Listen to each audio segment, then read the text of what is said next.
Apa kabar pemirsa? Bertemu kembali dengan saya Sukatoro di berita favorit Anda. Inilah dia berita dari neraka.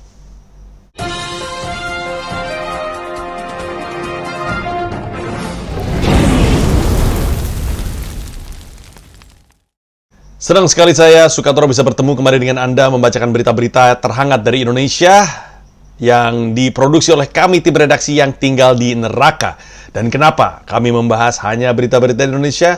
Karena berita negara lain tidak kami pahami.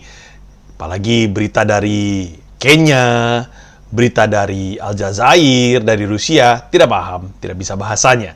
Dan karena berita-berita Indonesia lebih lucu, mari kita masuk ke berita pertama.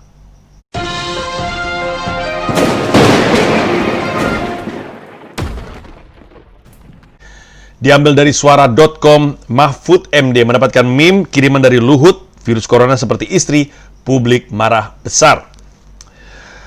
Cerita tentang Menko Kemaritiman dan Investasi Luhut Binsar Panjaitan mengirim meme kepada Menko Polhukam, Mahfud MD tentang virus corona menuai kecaman publik. Berikut adalah potongan videonya. Corona is like your wife. Initially, you try to control it. Then you realize that you can. Then you learn to live with it. Namun ternyata kabar tentang meme yang dikirim Luhut Panjaitan ini menuai kecaman dari publik di dunia maya. Beberapa di antaranya keberatan dengan pengibaratan virus corona dengan seorang perempuan. Menjijikan, ditunggu ralatnya. Tulis Ariel Herianto, Profesor Program Studi Indonesia di Universitas Monash Australia, yang telah pensiun tahun ini. Kami dari neraka ikut simpati dengan Pak Mahfud MD, terlebih karena sebenarnya Pak Mahfud sebenarnya cuma bacain joke yang dikirim oleh Pak Luhut Binsar Panjaitan. Tapi publik tidak marah dengan Pak Luhut, marahnya sama Pak Mahfud MD. Ada apa? Apa yang terjadi? Kenapa sumber dari joke-nya tidak dimarahin? Yang bacain joke yang dimarahin? Apa? Apakah karena yang lain takut dengan Pak Luhut? Tentu tidak, Pak Luhut kan orang baik. Dan mungkin sebagai orang yang juga senang bercanda, saya ini gini-gini, berteman baik dengan Panji Pragiwaksono, komika yang mendapatkan predikat komika dengan rata-rata ketersinggungan yang cukup konsisten. Bapak Mahfud MD kalau mau melempar sebuah bercandaan dan sekiranya akan menyinggung, buatlah joke-nya lucu, Pak. Setidaknya ada yang ketawa.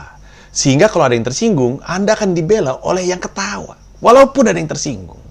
Tapi karena ada yang ketawa, Anda dibela. Nah, joke Anda itu udah mau menyinggung, nggak lucu lagi. Siapa yang mau ngebelain Anda? Nah, tips dari saya untuk Anda, Pak Mahfud MD, kalau misalnya joke tidak lucu, maka atasilah dengan melakukan sedikit penambahan di sana-sini. Penambahan apa? Penambahan nada-nada.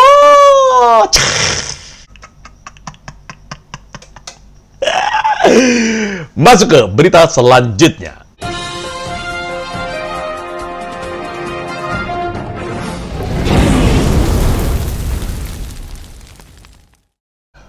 Berita selanjutnya dibacakan dari kompas.com. Pantai Canggu dan Labuan Said dibuka untuk turis asing yang surfing. Kadis mengatakan mereka stres 3 bulan di rumah. 2 pantai di Bali, yakni Pantai Canggu dan Pantai Labuan Said, mulai dibuka wisatawan asing sejak Senin 1 Juni 2020. Hal tersebut dijelaskan Kepala Dinas Pariwisata Badung. Menurutnya wisatawan asing yang datang ke 2 pantai tersebut hanya diperbolehkan surfing atau berselancar. Padahal di warna juga bisa Sedangkan wisatawan yang berjemur dan bermain di pantai tetap dilarang. Kami melonggarkan 2 pantai, yaitu Labuan Said dan Canggu, karena ombaknya benar-benar disenangi oleh surfer tersebut. Dikatakan mereka sudah stres selama 3 bulan di rumah, kita longgarkan sedikit, tapi mereka harus mengikuti protokol melalui pos pemeriksaan balawista dan dari Satgas Desa di 2 tempat itu.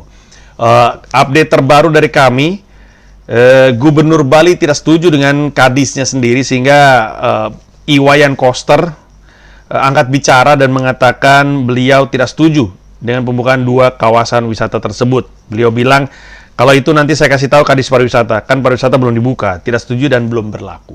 Nah, tapi fokus saya ada pada pernyataan bahwa orang asing, turis asing kalau katanya di berita, diizinkan untuk ke pantai dan surfing karena mereka stres 3 bulan di rumah. Hey, Kadis Badung. Mereka itu turis. Mereka nggak lagi di rumah. Rumah mereka ya di negara masing-masing. Mereka lagi di mana? Lagi di villa, lagi di hotel. Jadi 3 bulan di hotel, ya harusnya nggak stres. Yang stres itu yang beneran di rumah siapa? Ya warga Bali. Itu stres. Di rumah aja. Itu yang dipikirin. Malah mikirin turis asing stres 3 bulan di rumah. Bukan rumah mereka, ini udah lebih bagus, lebih menyenangkan kali daripada rumah mereka. Kali ya. Orang Bali juga stres 3 bulan di rumah. Orang Bali juga butuh ke pantai. Kayaknya satu-satunya orang Bali yang nggak stres, kayaknya Jering deh. Karena ger.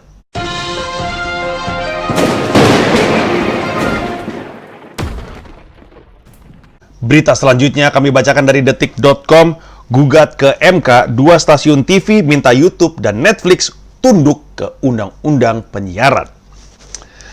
2 stasiun televisi RCTI dan iNews menggugat UU Penyiaran ke MK, Mahkamah Konstitusi, bukan Mortal Kombat, ger. Keduanya meminta setiap siaran yang menggunakan internet seperti YouTube hingga Netflix tunduk pada Undang-Undang Penyiaran. Bila tidak, RCTI dan iNews khawatir muncul konten yang bertentangan dengan UUD 45 dan Pancasila. Banyak orang menilai sinis. RCTI dan iNews berniat untuk meminta YouTube dan Netflix supaya tunduk pada Undang-Undang Dasar 45 dan nilai-nilai Pancasila. Masyarakat dengan sinis menilai bahwa ini adalah karena ketidakmampuan RCTI dan iNews untuk bersaing. Mereka melihat, wow, Netflix seru sekali, YouTube seru sekali. Kami tidak mampu membuat konten seperti mereka, tidak bisa membuat konten sebagus mereka, maka kita buat mereka sejelek kita. Itu kata masyarakat, bukan kata saya, ger. Tetapi kekhawatiran itu tentu belum tentu benar. Saya sendiri ngerasa tidak seperti itu. Saya rasa bukannya RCTI tidak mampu bersaing. Strateginya beda. Mereka berpikirnya agak out of the box. Ketika orang Indonesia berpikir mereka takut bersaing dengan YouTube dan Netflix dan memaksa supaya Netflix dan YouTube punya nilai Pancasila, mereka berpikir lain. Mereka tahu bahwa mereka akan kalah nanti. MK tidak akan mengizinkan mereka, tidak akan mengindahkan gugatan mereka, dan MK akan mengizinkan YouTube dan Netflix untuk terus sebebas mereka. Netflix tidak perlu mengikuti kaidah-kaidah dan nilai-nilai Pancasila. Dan ketika itu terjadi, maka strategi RCTI adalah, RCTI akan bilang, kalau Netflix bisa nggak ngikutin Pancasila, maka kami juga bisa tidak ngikutin Pancasila. Sehingga prediksi saya, RCTI akan mengeluarkan sinetron-sinetron baru. Yaitu contohnya, Oranye Adalah Hitam yang baru. Kemudian ada sinetron berjudul Benda-Benda Aneh. Dan favorit saya, sinetron berjudul Rumah Dari Kartu. Ger.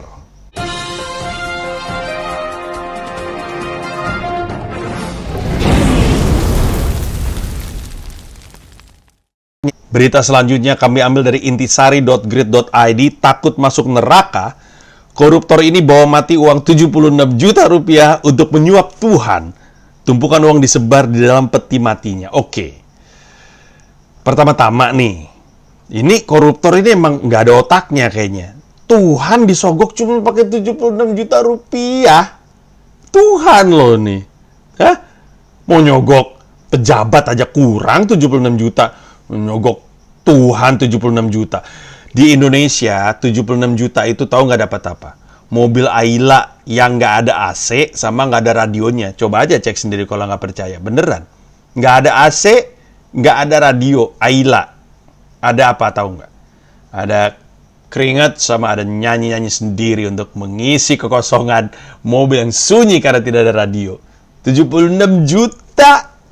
Dan tahu nggak itu sebenarnya kan kalau dirupiahin ya. Tahu nggak dia pakai apa? Pakai uang Uganda. Uang Uganda. Mending kalau misalkan dia pakai uang dolar, pakai euro, pakai rupiah misalnya. Rupiah masih kepake di alam baka. Ini uang Uganda. Tahu nggak uang Uganda apa? Shilling. Shilling tuh, Uganda shilling tuh. Mau nyogok Tuhan pakai uang Uganda. Uang Uganda. Uang Uganda siapa yang pakai uang Uganda? Gak ada. Orang Uganda juga nggak pakai uang Uganda kali ya.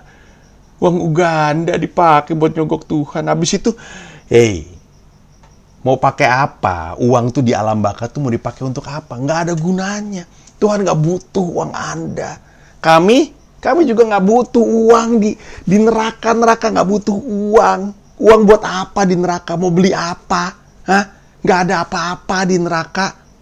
Nggak ada supermarket, nggak ada minimarket. Kosong neraka. Ada duit juga nggak bisa belanja apa-apa.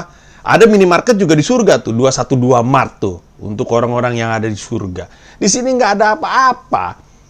76 juta dalam mata uang Uganda shilling itu juga nggak bisa dipakai untuk nyawer Freddie Mercury. Freddie Mercury nggak mau terima itu mata uang Uganda gitu, dikasih, Freddie Mercury nyanyi dong Somebody to Love. Apaan ini? Uganda shilling. Apaan Uganda shilling? Singit lu gitu ntar katanya. Saya kasih tahu kepada Anda, Tuhan tidak bisa disogok. Kami di neraka masih bisa, tapi nyogok orang di neraka tuh jangan pakai uang. Nggak terima, nggak kepake uang di sini. Mau nyogok kami tau nggak pakai apa? Nih saya kasih tahu. Nih lihat baik-baik. Kalau mau nyogok kami, nih.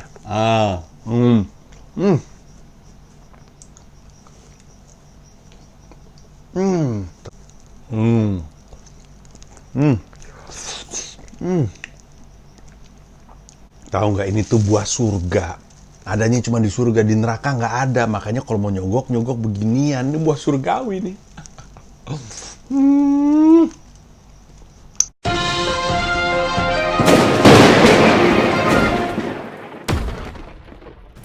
Sekian berita dari neraka episode kali ini. Kepada Anda, para pemirsa, penonton yang setia kepada kami membuka kesempatan Anda untuk mengirimkan berita-berita agar kami bahas di berita dari neraka. Dengan cara yang sangat sederhana, silahkan mention kontributor kami di Indonesia, Panji Pragiwaksono, berita-berita yang menurut Anda sebaiknya dibahas oleh kami di berita dari neraka. Baik itu di mention di Instagram ataupun di Twitter.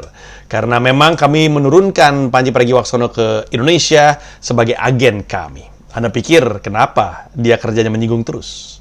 Kenapa dia ngomong aneh-aneh? Untuk menyebabkan kemarahan di planet bumi supaya orang amalnya berantakan dan mereka berakhir dengan kami di sini di neraka. Jadi, silahkan kirimkan berita-berita yang ingin kami bahas di berita dari neraka dengan memberikannya kepada kontributor kami. Sekian dari kami, sampai jumpa di berita dari neraka.